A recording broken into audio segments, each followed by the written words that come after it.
My brother's wife stood up at my parents' anniversary dinner and said, "He pushed me against the wall and put his hands on me." Everyone attacked me. My mom dropped her glass and my brother Miles grabbed me by the shirt and said, "You better tell me this isn't true." I said, "Are you serious right now? Carmen, I never touched you." She dabbed her eyes and turned to my parents and said, "This is exactly what I expected. He pretends like it never happened. You all know he blacks out and forgets entire days since his accident. He probably has no idea he even did it." I felt the air leave my lungs. Carmen knows about my memory issues and she was using them against me.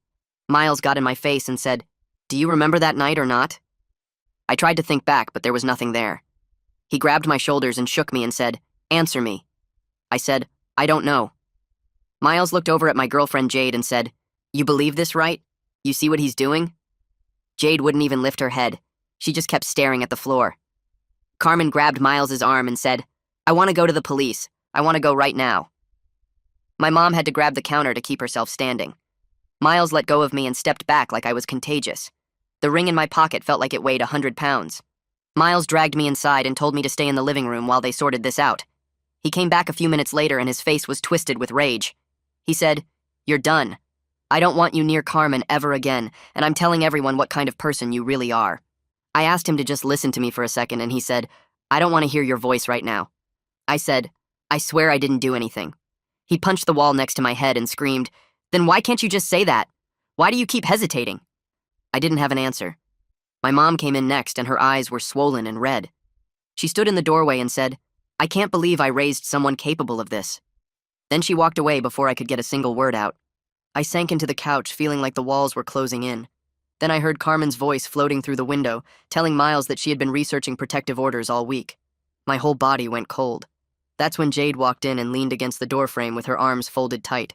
She was quiet for a while. Then she asked me what night Carmen was even talking about. I said it was the night of her flat tire. Jade's expression shifted. She asked me if I knew where I was. I shook my head. She said, "You were at my place the whole night.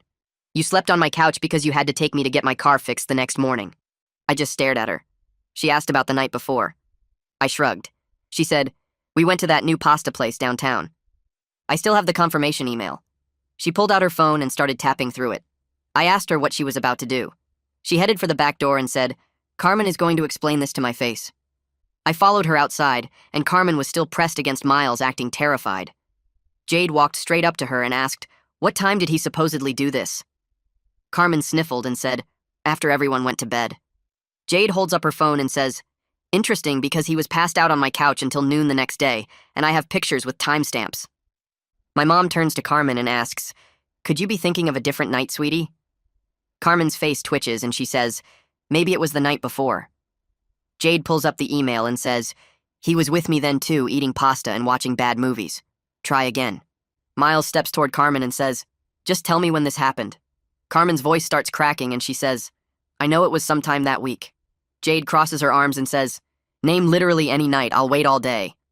Carmen shoves Miles off of her and screams, "Why do you all always believe him over me? He was about to propose and have everything while I'm trapped in a dead marriage with nothing to show for it." Nobody moves. Miles just stares at Carmen like he married a complete stranger. I proposed to Jade the next month. My parents and brother apologized for everything. Carmen moved out and Miles filed for divorce before the year ended. Miles stands frozen in the backyard staring at Carmen like he's never seen her before. My parents hover nearby looking completely lost. I stay in the doorway with Jade beside me. My heart still races from how close I came to losing everything because of Carmen's lie. The silence stretches out for what feels like forever. Nobody seems to know what to do next. Carmen keeps crying, but she won't look at any of us now. My dad shifts his weight from one foot to the other. My mom wraps her arms around herself like she's cold, even though it's warm outside. Miles just keeps staring at Carmen with this look on his face that I've never seen before.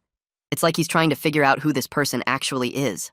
My dad finally breaks the silence and asks Carmen directly if she made the whole thing up. His voice shakes when he talks. Carmen's face crumples and she starts crying harder. This time, nobody moves to comfort her. My mom takes a step back instead of forward. Miles doesn't reach for her hand or put his arm around her shoulders. She stands there alone, sobbing, and nobody does anything. My dad asks again if she lied about the whole thing. Carmen just keeps crying without answering. Jade's hand finds mine and squeezes tight. Miles tells Carmen they're leaving right now and she needs to get in the car. His voice sounds flat and empty. Carmen tries to grab his arm, but he pulls away fast. He walks toward the driveway without looking back at any of us. Carmen stumbles after him, calling his name, but he doesn't slow down. She's still crying and saying wait and please, but Miles keeps walking. He gets to his car and opens the driver's side door. Carmen catches up to him and grabs the door, trying to stop him from getting in. He looks at her for just a second and says, "Get in the car or I'm leaving without you." His voice is so cold it makes me shiver even from across the yard. Carmen gets in the passenger side and Miles slams his door shut. The engine starts and they back out of the driveway. My mom watches them go with tears streaming down her face. My dad puts his hand on her shoulder, but she doesn't seem to notice. They stand there in the middle of the yard looking completely broken. My mom turns around and sees me still standing in the doorway.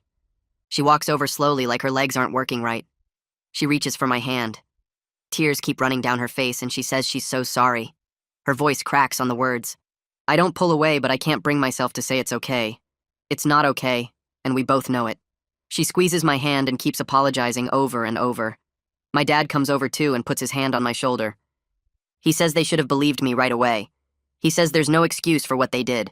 I just stand there not knowing what to say to either of them. Jade squeezes my other shoulder and suggests we should probably go too. She says my parents need space to process everything. I nod because I don't trust my voice right now. We head to my car and my legs feel shaky as the adrenaline finally starts wearing off.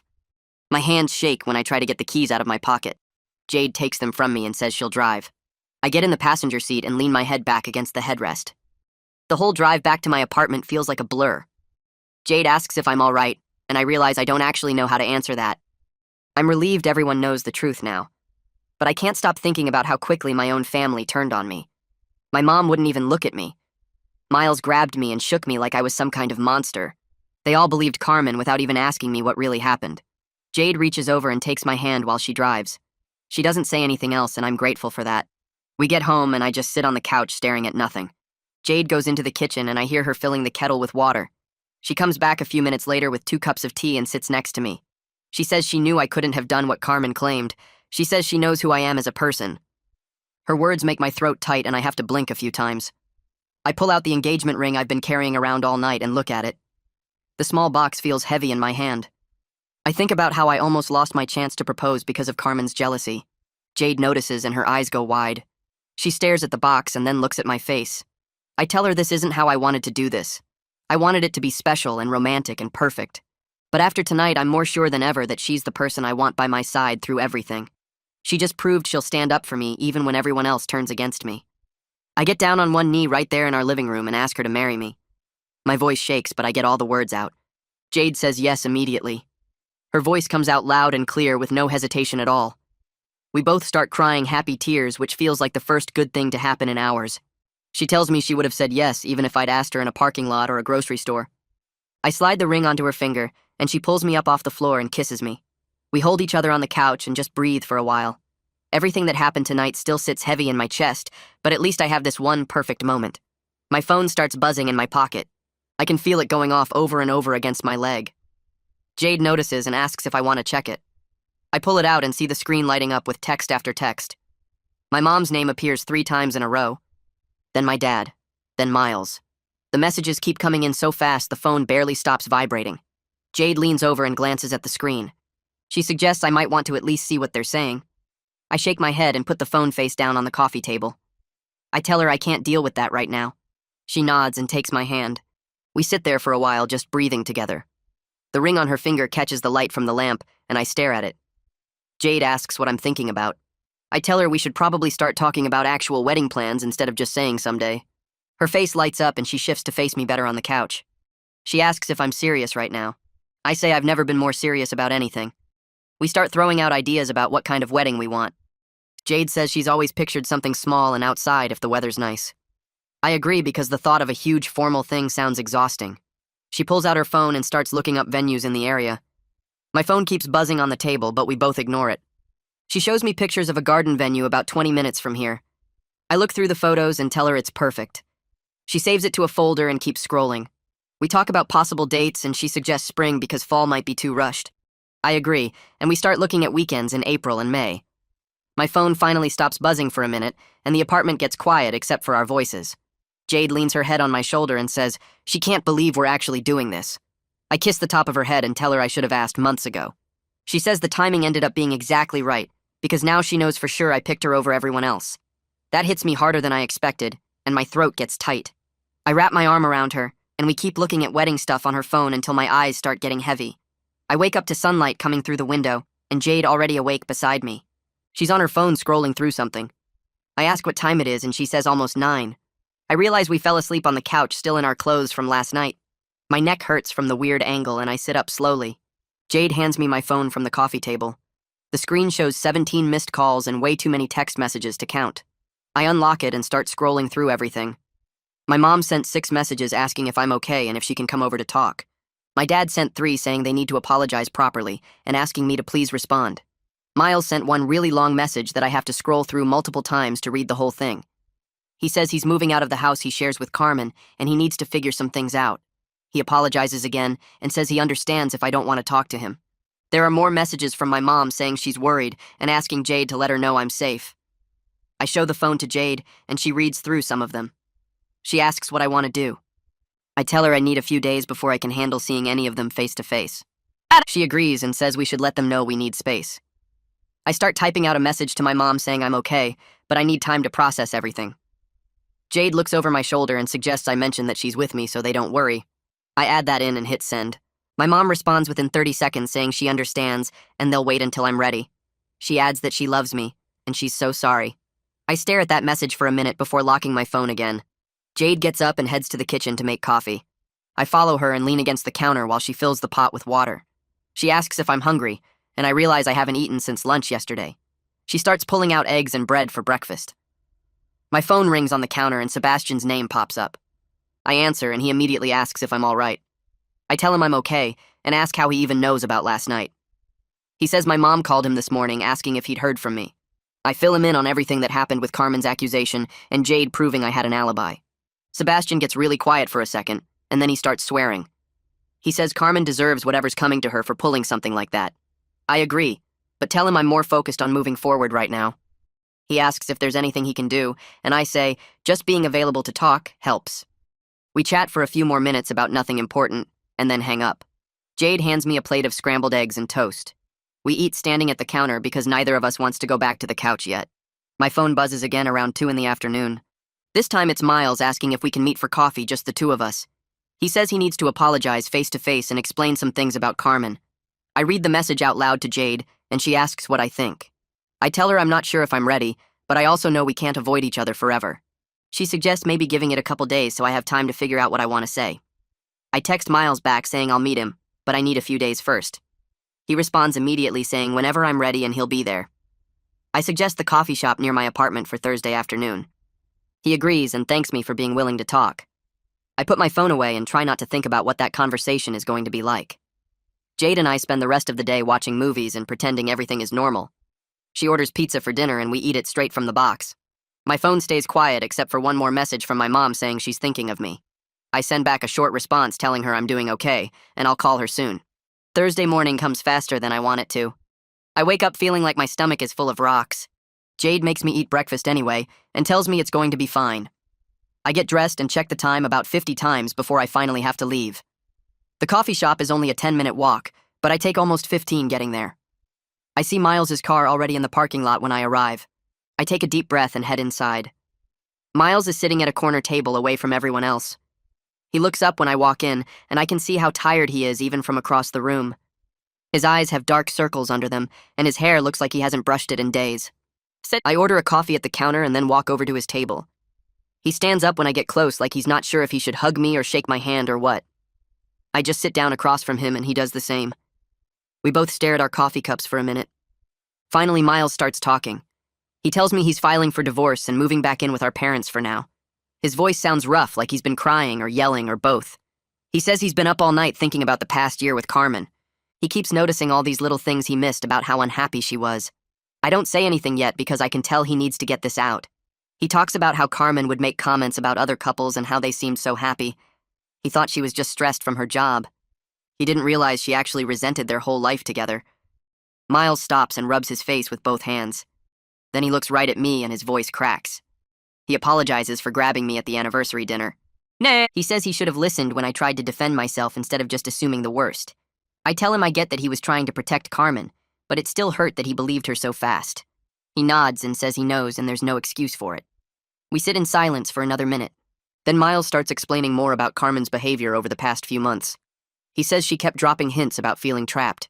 She would talk about how some people get everything they want, while others just get stuck. He thought she meant her career. Now he realizes she meant their marriage. She was jealous of me planning to propose to Jade. She wanted what we had, and she hated Miles for not being able to give her that feeling anymore. I ask him when he figured all this out. He says it hit him the second Carmen screamed about being trapped in a dead marriage. Everything suddenly made sense. All the weird comments and the distance between them. She'd been planning something like this for a while. Maybe not exactly this, but something to blow everything up. I take a sip of my coffee and let that sink in. Miles keeps talking. He tells me about other times Carmen made comments about my relationship with Jade. How we always seemed so in love. How Jade looked at me like I was the only person in the room. Carmen would say it in a joking way, but Miles can see now that she meant it. She was watching us and getting more and more bitter about her own situation. I ask if he thinks she actually believed I did something to her, or if she knew the whole time it was a lie. Miles says he's pretty sure she knew it was fake from the start. She just wanted to destroy something because she felt destroyed inside. That doesn't make it okay, but it explains why she did it. We keep talking for over 2 hours. Miles tells me more stories about their marriage falling apart. I tell him about how scared I was when everyone turned on me. How I thought I was going to lose Jade and my whole family in one night. Miles looks like he might cry again. He says he'll never forgive himself for that moment when he grabbed me and shook me. I tell him I understand why he reacted that way even though it hurt. He was trying to protect someone he loved. He just picked the wrong person to protect. Miles asks if we can try to rebuild our relationship. He says he knows it's going to take time, but he wants to try. I think about it for a minute. Then I tell him I forgive him, but he's right that trust doesn't just come back overnight. He needs to show me through his actions that he won't jump to conclusions about me again. He agrees immediately and says he'll do whatever it takes. We finish our coffee and stand up to leave. Miles hesitates and then pulls me into a hug. I hug him back and feel some of the weight lift off my chest. We're not completely fixed, but we're starting to heal. That's enough for now. 2 days after Miles and I met at the coffee shop, my phone buzzed with a text from my mom. She asked if she and my dad could come over for dinner and promised they would bring food from that Italian place I like. She said they wouldn't stay long if I didn't want them to. I stared at the message for a while before showing it to Jade. She read it over my shoulder and said we should probably let them come. She pointed out that avoiding my parents forever wasn't going to help anyone heal from what happened. I agreed and texted back that they could come over on Friday night. My mom responded in seconds with a heart emoji and said they would be there at 6. The next few days felt weird knowing they were coming. I kept thinking about how my mom looked at me that night when she said she couldn't believe she raised someone capable of what Carmen accused me of. Jade noticed me getting quiet and told me it was okay to still be hurt, even though I wanted to work things out. Friday came and I cleaned the apartment, even though my parents had been there before. Jade ordered me to stop reorganizing the bookshelf and just sit down. The doorbell rang at exactly 6, and I opened it to find my parents standing there with bags of food and nervous expressions. My mom dropped the bags on the floor and pulled me into a hug before I could say anything. She started apologizing again with her face pressed against my shoulder. She said there was no excuse for doubting me, and she would regret it for the rest of her life. My dad picked up the food bags and came inside looking older than I remembered. The lines around his eyes seemed deeper, and his shoulders sagged like he was carrying something heavy. We all moved to the living room and sat down in this awkward arrangement where nobody knew quite where to look. Jade brought out plates and started serving the food while my parents sat stiff on the couch. My dad cleared his throat and said they needed to explain some things about what happened. My mom nodded and started talking about how Carmen had been coming to her for weeks before the anniversary dinner. Carmen kept bringing up concerns about my memory issues and how I'd been acting strange.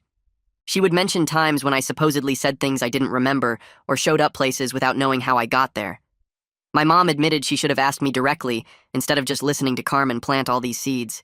She said Carmen was setting up the accusation to make it more believable when she finally made her move. My dad jumped in and said they failed me as parents by not coming to me first. He said they understood if I needed distance from them, and they would respect whatever boundaries I wanted to set. I put down my fork and told them I was hurt by how fast they believed Carmen. I said it felt like they didn't know me at all if they could think I was capable of something like that. My mom started crying again, and my dad reached over to squeeze her hand. I took a breath and said I wanted to work through this because they were my parents, and I loved them. I just needed them to understand that trust doesn't come back overnight. They both nodded and promised they would do whatever it took to earn back my trust. The mood shifted a little when Jade held up her hand and showed them her engagement ring. My mom gasped and tears started streaming down her face, but this time they were happy tears. She asked when it happened, and Jade told her about the proposal in our living room. My dad smiled for the first time since they arrived and said he was proud of both of us. My parents promised to support us completely and help plan whatever kind of wedding we wanted. My mom asked a million questions about dates and venues and colors. We spent the rest of dinner talking about wedding stuff, and it almost felt normal again.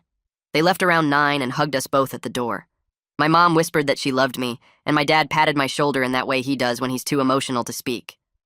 Over the next 2 weeks, I started meeting my parents for lunch or dinner every few days. We went to casual places where we could just talk and slowly rebuild what got broken.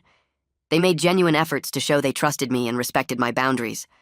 My mom stopped bringing up Carmen entirely, unless I mentioned her first.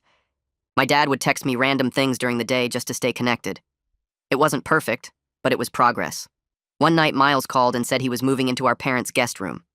He told me he'd officially started divorce proceedings against Carmen, and his lawyer said it should be straightforward. The marriage was relatively short, and they didn't have kids or major assets to split. Miles sounded tired but relieved to be moving forward. He said living in the house he shared with Carmen was making him crazy.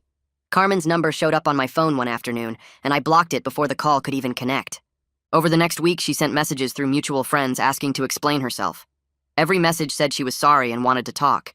I ignored all of them because I had zero interest in hearing anything she had to say. There was nothing Carmen could tell me that would make what she did okay. Sebastian texted asking if he could come over for game night and said he was bringing his new girlfriend. I told him to come by Saturday and bring whatever games he wanted. When they showed up, his girlfriend turned out to be really nice and easy to talk to. We played board games and ate pizza and laughed about stupid things that had nothing to do with family drama. It felt good to joke around like normal people again, instead of constantly processing everything that happened. Jade and Sebastian's girlfriend hit it off right away and spent half the night talking about some show they both watched. After they left, I turned to Jade and said we should actually start planning our wedding instead of just talking about it someday. Her face lit up and she grabbed her laptop off the coffee table. She pulled up venue websites and started scrolling through options while I sat next to her pointing out places that looked good. We spent 2 hours looking at different locations and taking notes on what we liked. By the end of the night, we had a list of 5 venues to visit, and Jade was already emailing them for availability. The first venue we looked at the next weekend sat on 3 acres of rolling grass with old oak trees scattered around the property. The coordinator walked us through the space, pointing out where we could set up chairs and showing us the small covered pavilion for the reception. Jade kept squeezing my hand and smiling at everything the woman said.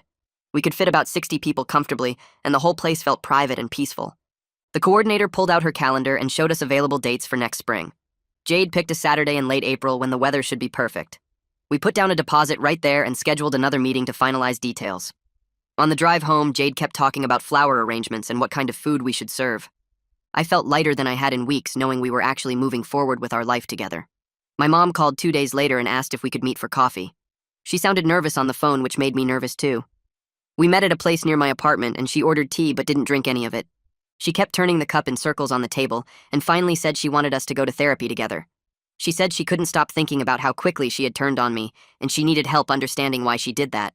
I told her I appreciated that she was trying and we could look for someone together. She pulled out her phone and showed me a list of therapists she had already researched. One name stood out because the description said she specialized in rebuilding trust after family betrayal. Her name was Willow Tate, and she had an office about 20 minutes from my place. My mom called right there and made an appointment for the following week. The waiting room at Willow's office had comfortable chairs and soft lighting that made everything feel calm. My mom sat next to me flipping through a magazine without really looking at it. When Willow came out to get us, she was younger than I expected, with kind eyes and a gentle voice. Her office had plants on every surface and big windows that let in natural light. She asked us to sit wherever we felt comfortable, and my mom chose the couch while I took the chair across from her. Willow started by asking what brought us in, and my mom's voice cracked as she explained what happened at the anniversary dinner. I sat there listening to my mom describe how she had failed me, and I felt my chest get tight. Willow turned to me and asked how it felt to hear my mom talk about it. I said it hurt knowing my own mother believed I could do something like that without even asking me first. My mom started crying and reached for the tissue box on the side table.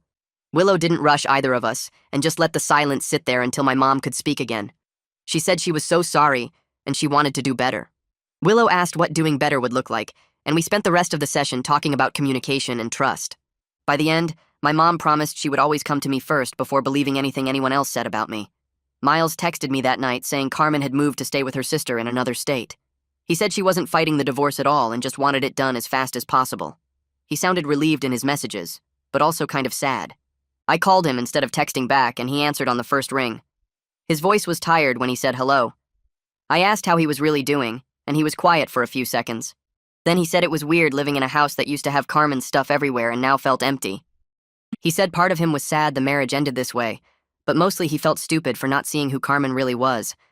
I told him he wasn't stupid, and Carmen had fooled all of us. He thanked me for not being angry at him, and we stayed on the phone talking about random stuff for almost an hour. Jade and I went back to the venue the following Saturday for our official tour with the coordinator. The weather was perfect, and we could actually picture what it would look like with guests and decorations. The coordinator showed us different ways to arrange the seating and where the food tables could go. She had photos from other weddings held there, and everything looked beautiful. We walked around the property holding hands and talking about our vision for the day. Jade wanted wildflowers and simple decorations that felt natural. I just wanted everyone we loved there celebrating with us. By the end of the tour, we had signed contracts and picked out our specific setup. The coordinator gave us a timeline for when we needed to make other decisions about catering and music. Driving away from the venue, I felt like we were really doing this, and it wasn't just some distant plan anymore. My dad called the next week and asked if I wanted to grab drinks with him. We met at a sports bar near his office, and he ordered us both beers. He didn't say much at first, just watched the game on the TV above the bar. Then during a commercial, he turned to me and said he was proud of how I handled everything with Carmen. He said most people would have fallen apart or gotten angry, but I stayed calm and let the truth come out. I shrugged and said I didn't really have a choice. He shook his head and said I did have a choice, and I chose to handle it with grace. Then his voice got quieter, and he admitted he panicked at the anniversary dinner. He said when Carmen made her accusation, his brain just went to the worst place, and he let fear take over instead of trusting me. He said there was no excuse for that, and he was sorry. I told him I understood he was trying to protect everyone, but it still hurt. He nodded, and we sat there drinking our beers and watching the game. Before we left, he hugged me tight and said he loved me. Willow scheduled another session, but this time with both my parents.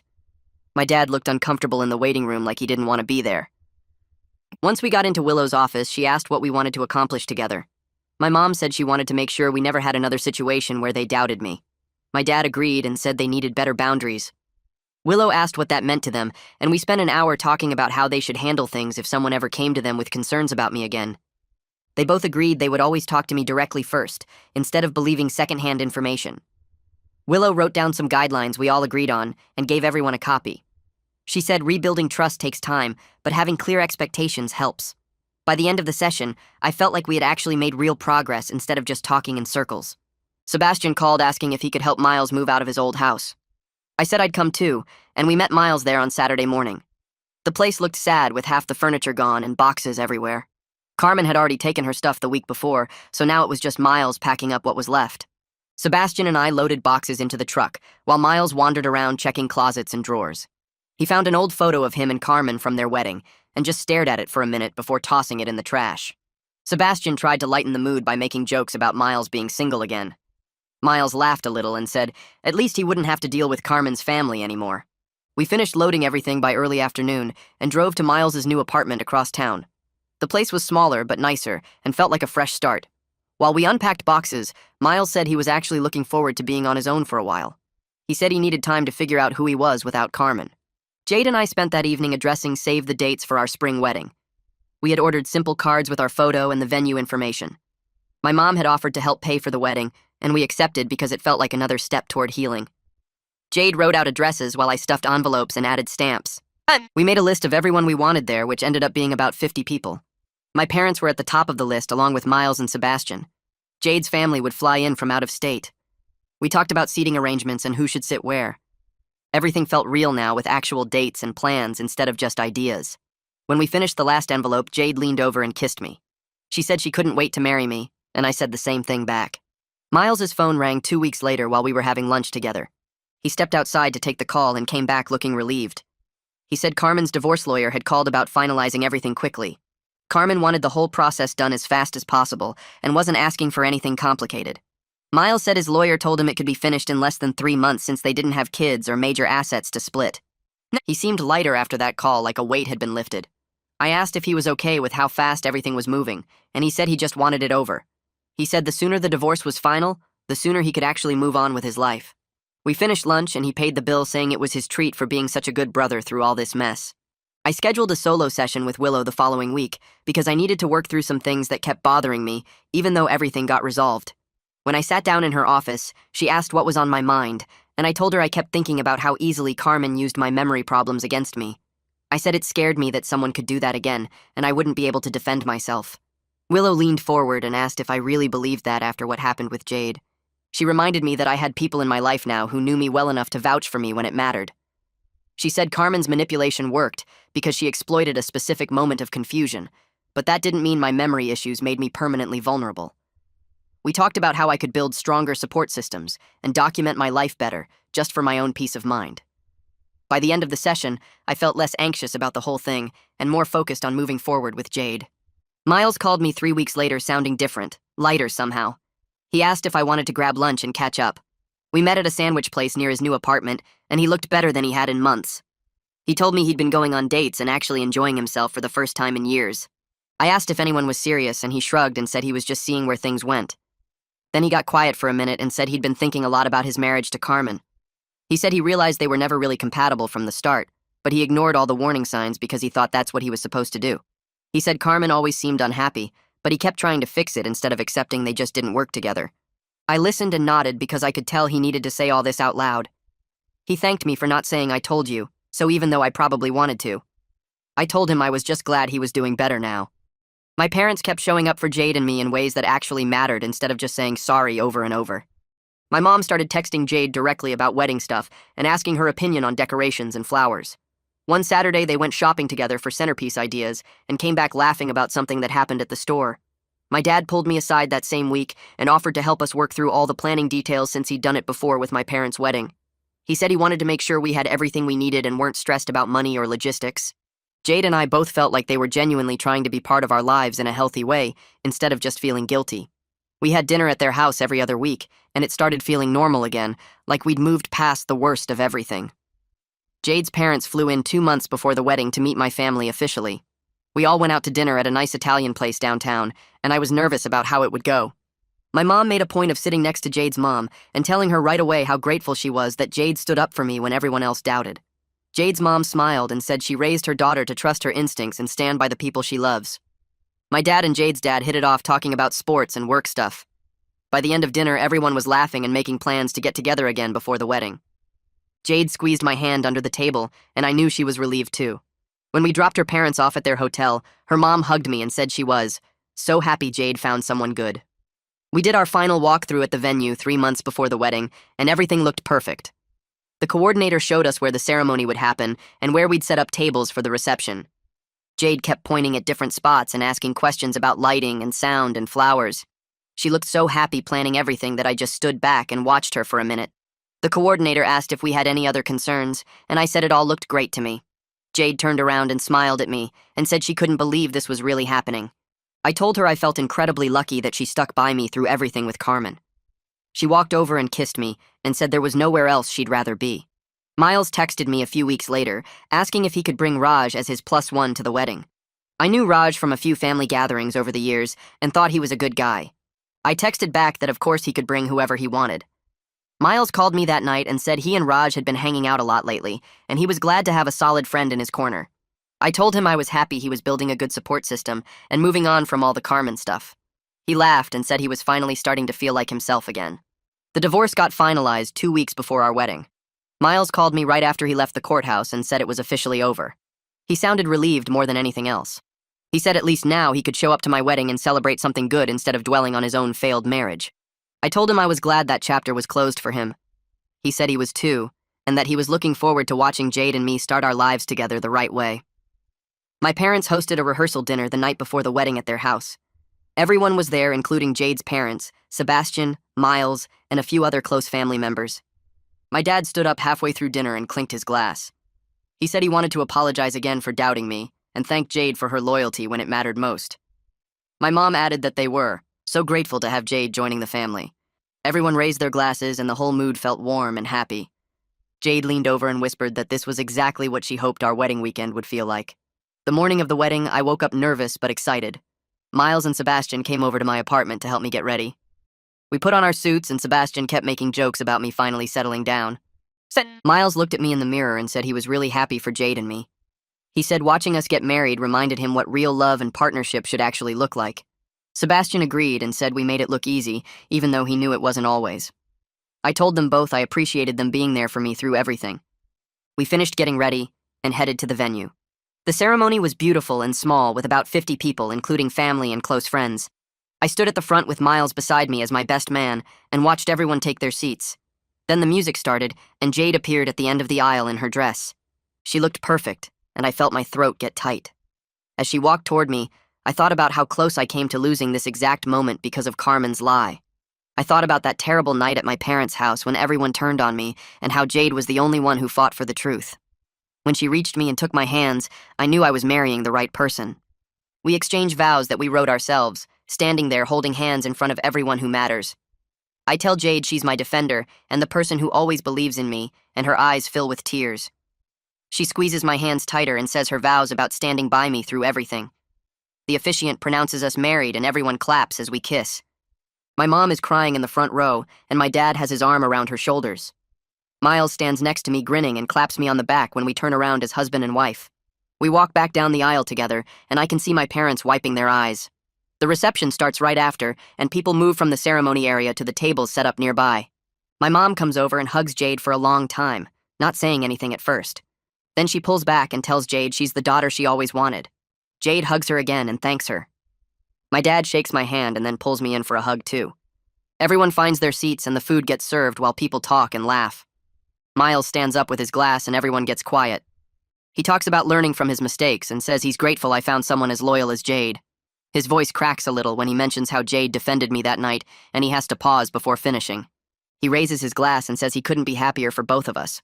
Everyone applauds and clinks their glasses.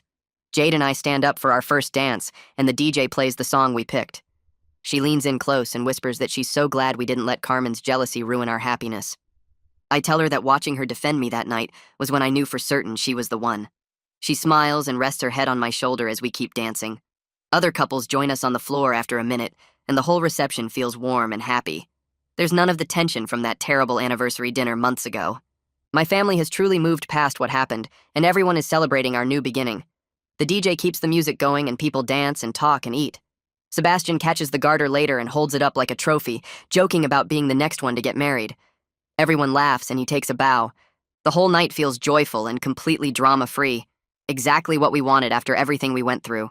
My dad pulls me aside during a quiet moment near the bar. He tells me he'll spend the rest of his life making up for doubting me that night. I tell him we're good now, and I can see he means it, which is all that matters. He hugs me again and heads back to find my mom.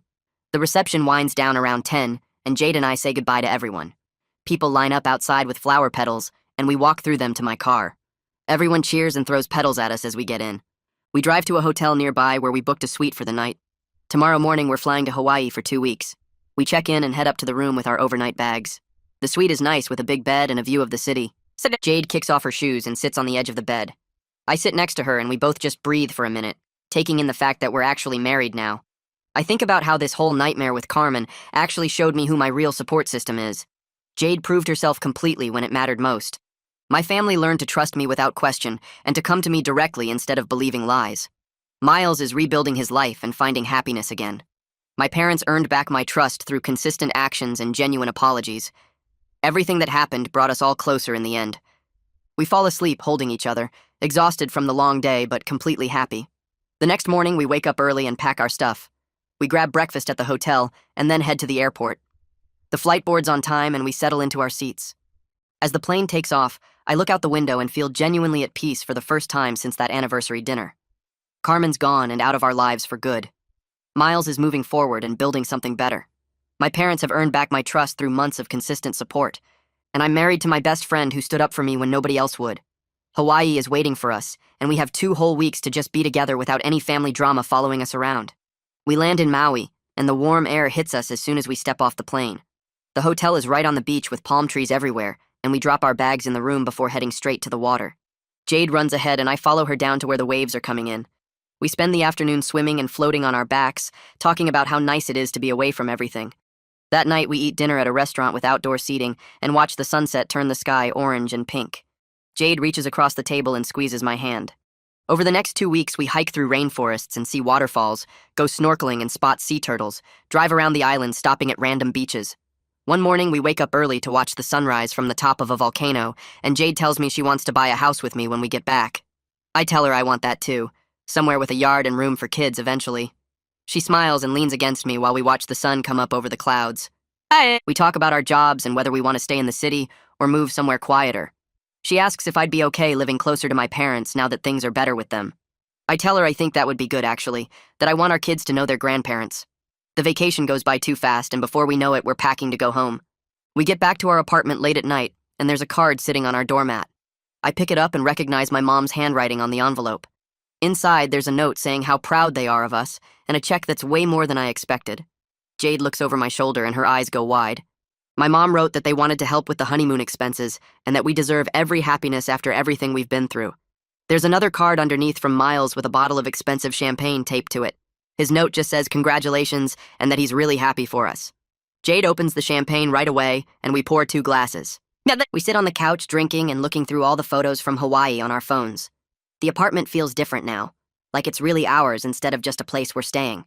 We start unpacking our suitcases, and I notice all the wedding photos my mom framed for us sitting on the bookshelf. There are gifts from the wedding still in boxes that we need to find places for. Jade hangs up a painting her parents gave us and steps back to look at it. She tells me this feels like a real home now. I agree and pull her close. The next few months are easy and comfortable. We fall into routines with work and dinners and lazy weekends. Sometimes my parents come over for dinner and sometimes we go to their place. Miles stops by occasionally and we watch football games or just hang out. He seems lighter now, like a weight lifted off him since the divorce finished. One Saturday he texts asking if we're free for lunch and says he wants us to meet someone. Jade and I show up at the restaurant and Miles is already there with a woman sitting next to him.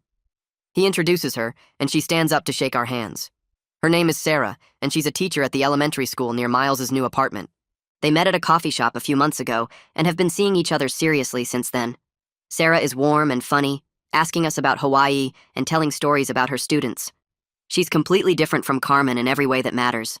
Miles looks relaxed and happy, smiling more than I've seen him smile in years.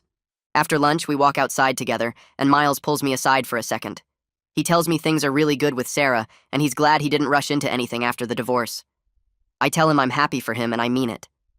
Watching my brother rebuild his life with someone who's actually good for him, seeing my parents show up for us consistently, living this quiet, happy life with Jade, I realize we all got what we needed. The truth came out when it mattered most. We all healed from what Carmen did. And now we're all moving forward with people who genuinely care about us and support us. Everything that happened brought us closer and taught us who we could really trust. Standing there with my brother looking healthier than he has in years, with my wife waiting for me by the car, with my parents calling later to check in like they do now, I feel like we finally made it through to the other side.